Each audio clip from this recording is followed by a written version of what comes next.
ঈদ মোবারক, ঈদ মোবারক।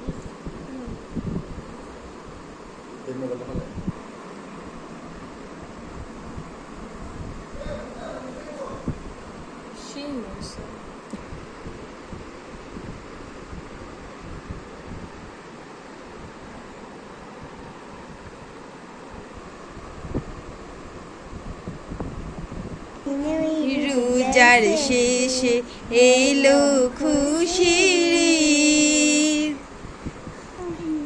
ঈদ। আমি হাতের দিক দিয়ে রাখছি। জানেরি রোজার শেষে এলো খুশির ঈদ। তুই আপনাকে আজ বিলিয়ে দেশ আসমানে তাগিদ। ও মোর রমজানে ফিল করছো কি তোমার সাথে কথা বলতেছিল? আমার সামনে আইছে। আচ্ছা তারপরে তারপর ভূত এসে প্রবালকে খেয়ে ফেলেছে। হ্যাঁ, প্রবালের সাথে নাচিং করেছে। আম্মা ওরে ভূত। ঈদ মোবারক, ভাই এর ঈদ মোবারক। মুখ তো তোরা বাচ্চা